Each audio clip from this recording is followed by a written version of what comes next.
How's it going, everybody? Let's see. Got a gig tonight, so I'm just sitting here figuring out what I'm going to do.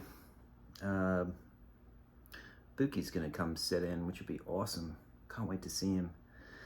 And the boys, I'm going to bring Cass down so we can catch up, see the boys. He's super stoked.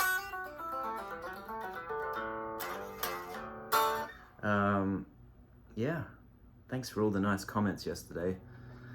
That's cool that you guys are into that. White Mustang, that was the name of that song. I couldn't think of that Lanois tune. Yeah, that record changed so much for me. I also, I was thinking, years ago, I saw a picture of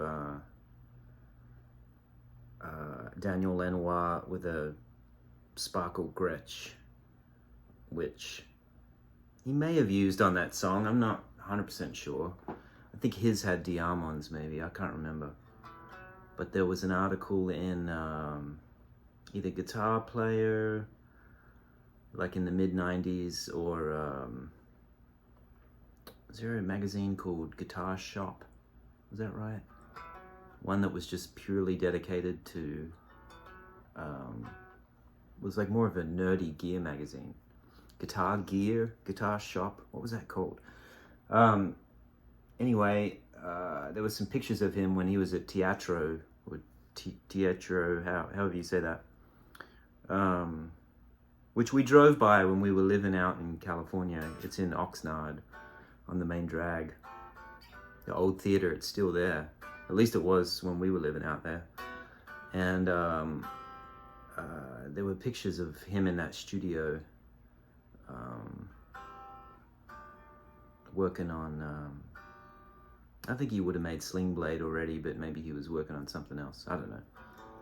Anyway, it was the first time I'd ever seen a sparkle Gretsch, and I just was mesmerized by that. Coincidentally, the guy I was growing up listening to on records in Australia, who's playing at the show tonight, Mark Punch, who I mentioned, owns one of the greatest Gretsch sounding Gretsch guitars, which is an old Roundup, which he lets me borrow from time to time. It's a mid-50s Roundup. You know, those old Gretches are so hit and miss. Mostly miss, really, because they're so hard to wrangle. I got some work to do on this one, but it's coming around. I did put a Tune-o-matic on it, which really helped.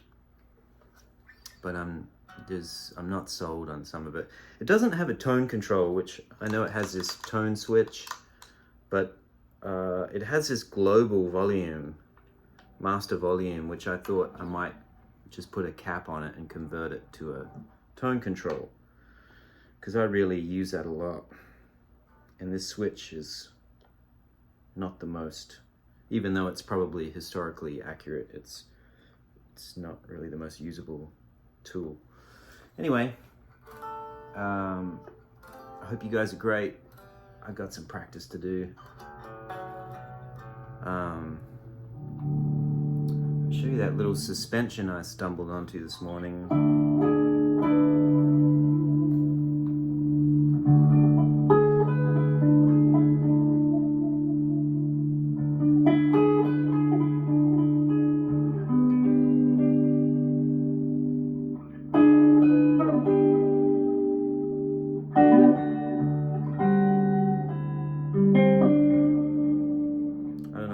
is, but I